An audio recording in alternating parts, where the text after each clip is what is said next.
It doesn't happen all at once. It begins quietly. A child notices the weight in the air long before they have words for it. Maybe it's a parent drowning in their own pain. Maybe it's the constant storm of arguments. Maybe it's the silence that feels louder than any scream. And the child learns a dangerous lesson. If I don't hold things together, everything will fall apart. This is how childhood ends early. Not in years, but in innocence. That child doesn't vanish. They adapt. They laugh when they're breaking. They stay quiet when they want to scream. They memorize the moods of the room before they even open their mouth. Slowly, they transform into caretakers, little adults carrying responsibilities far too heavy for their small shoulders.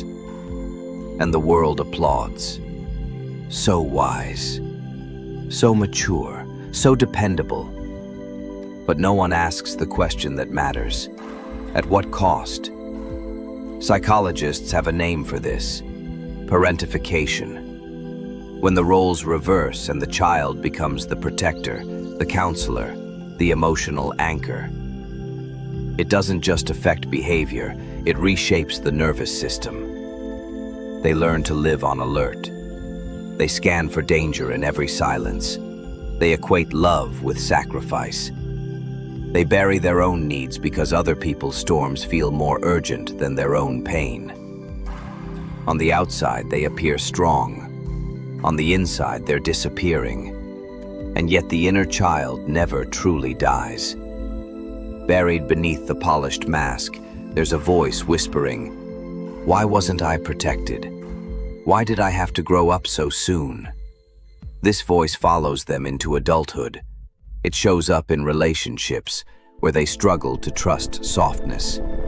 It shows up at work, where productivity becomes their only source of worth.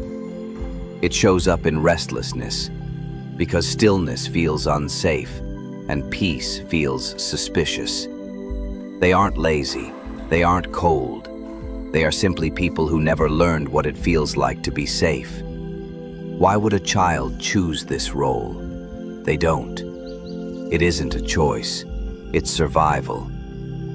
The human need for attachment is stronger than the need for authenticity, and so the child sacrifices their real self, just to belong, just to keep love from leaving. What saved them then becomes a prison later. The mask hardens, the survival patterns repeat, and slowly they confuse performance with identity. But here's the truth. Masks crack when you finally look at them. Healing doesn't start with fixing.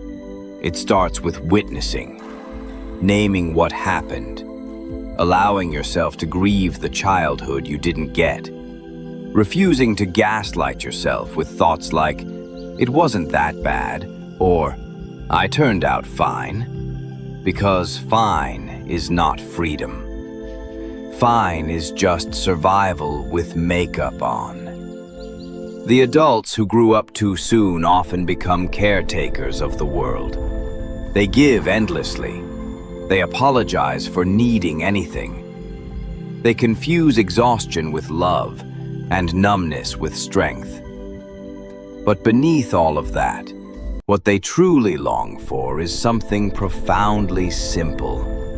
To finally put the weight down. To finally be held instead of holding. To finally let the child inside them breathe. The first step is not perfection. It's permission. Permission to admit that what happened to you mattered. Permission to stop pretending that strength is the same as healing. Because the child who disappeared for survival is still here.